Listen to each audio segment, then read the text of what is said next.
जय श्री कृष्णा। आइए सुनते हैं आषाढ़ पूर्णिमा की व्रत कथा।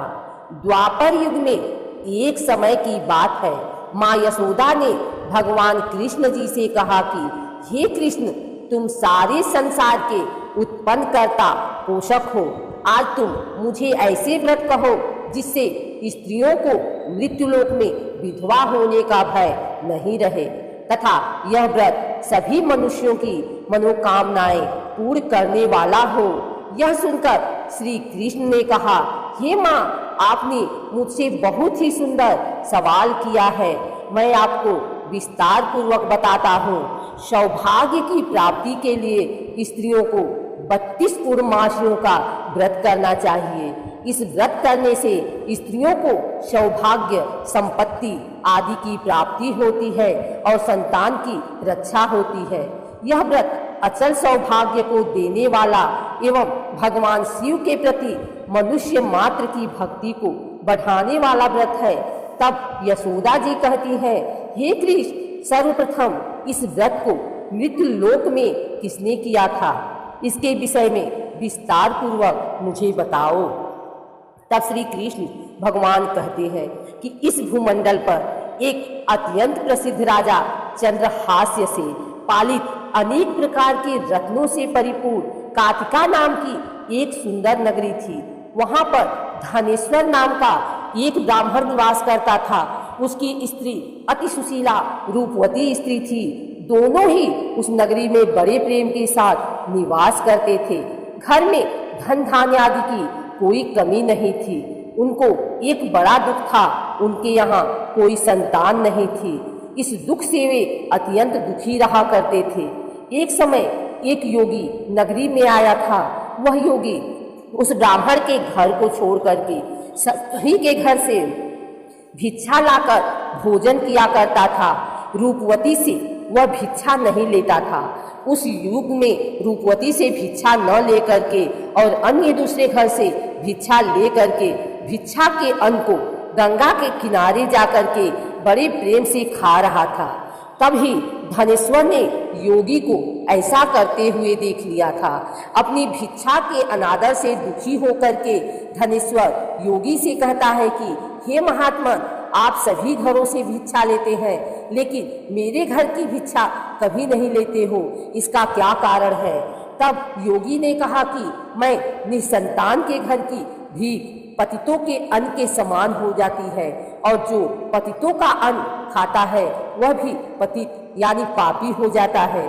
क्योंकि तुम निसंतान हो, तुम्हारे यहाँ कोई संतान नहीं है, अतः पतित हो जाने के भय से तुम्हारे घर की भिक्षा नहीं लेता हूँ। धनेश्वर यह बात करके अपने मन में बड़ा हुआ और हाथ करके योगी के पैरों पर पड़ा तथा आतुर भाव से लगा कि हे महाराज, ऐसा है तो आप मुझे कोई पुत्र प्राप्ति का उपाय बताइए। आप सब जानने वाले हैं। आप पर अवश्य कृपा करें। धन की मेरे यहाँ कोई कमी नहीं है, लेकिन पुत्र यानी संतान न होने के कारण बहुत ही हो गया। मेरे इस दुख का हरण कर लीजिए। आप सामर्थ्यवान हैं। तब योगी जी यह संकल्प करने लगे कि हे ब्राह्मण, तुम चंडी देवी की आराधना करो। तब ब्राह्मण आकर अपनी पत्नी को पूरी वृत्तांत कहकर स्वयं में चला गया। वहाँ पर उसने चंडी की उपासना की और उपवास किया। चंडी ने 16वें दिन उसको स्वप्न में दर्शन दिया और कहा,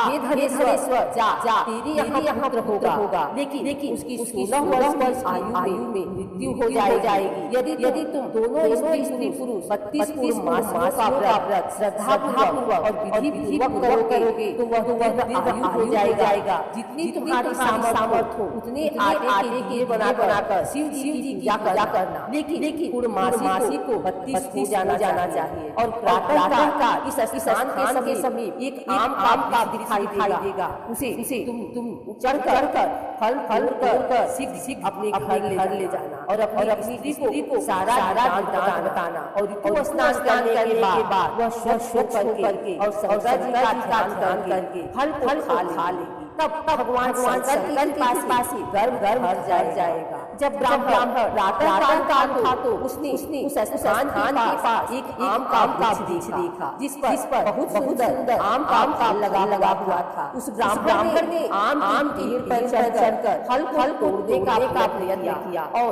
असफल रहा। तब उसने भगवान गणेश की वंदना करने लगा। इस प्रकार भगवान गणेश जी की प्रार्थना करने पर उनकी कृपा से धनेश्वर ने आम का फल तोड़ लिया और अपनी स्त्री को ला कर दिया। धनेश्वर की स्त्री कहे अनुसार फल खा लिया और वह गर्भवती हो गई। देवी जी की असीम कृपा से एक पुत्र की प्राप्ति हुई थी। उन्होंने उसका नाम देवीदास रखा।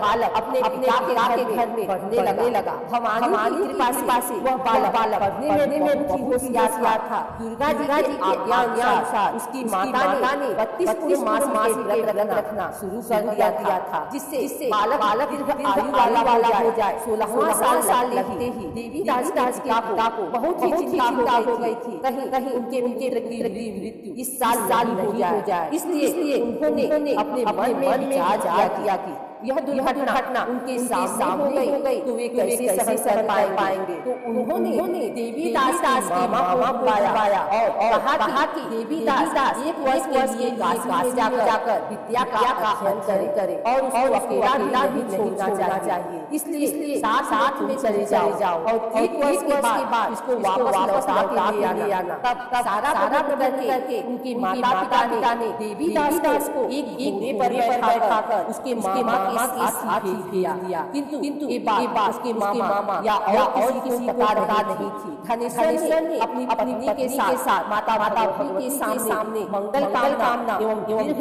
आयु के लिए भगवती की आराधना पूर्णमासियों का करना आरंभ कर दिया।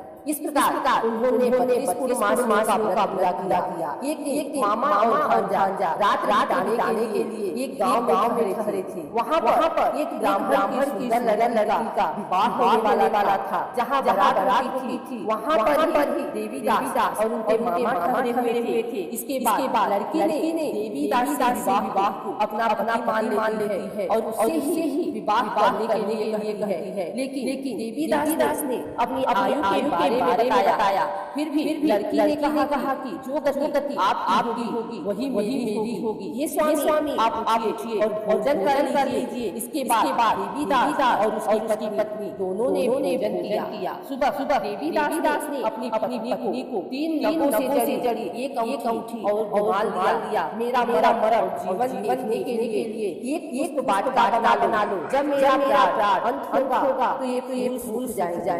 ये फिर से हरे जाए तो जान लेना कि मैं जीवित हूँ। भगवान कहते हैं कि हे माता देवीदास विद्या अध्ययन के लिए काशी चला गया। कुछ समय जाने के बाद साथ देवीदास के पास आता है और देवीदास के 10 प्रयत्न करता है। लेकिन व्रत के भाव से देवीदास काट पाया क्योंकि उसकी माता ने पहले ही 32 पूर्णमासी के व्रत पूरे कर लिए थे। इसके बाद काल स्वयं वहाँ आया और उसके शरीर से उसके प्राणों निकालने का प्रयत्न करने लगा, जिससे वह मूर्छित होकर पृथ्वी पर पड़ा। भगवान कृपा से माता पार्वती के साथ शंकर जी वहाँ पर गए। माता पार्वती ने शंकर जी से कहा कि इसकी माता ने पहले 32 मासी का ब्याह किया है और उसके प्राण दान दे। इस प्रकार शिव जी उसके प्राण दान देते हैं और काल को भी पीछे हटना पड़ा। देवीदास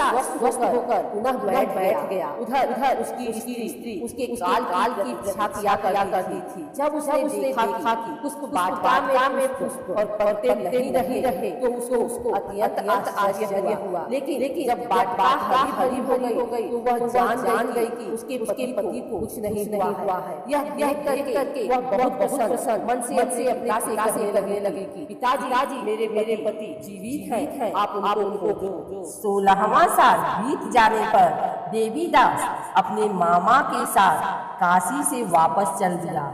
उधर उनके ससुर घर से उनको खोजने के लिए जाने वाले ही थे, लेकिन वे मामा भांजे वहां पहुंच गए।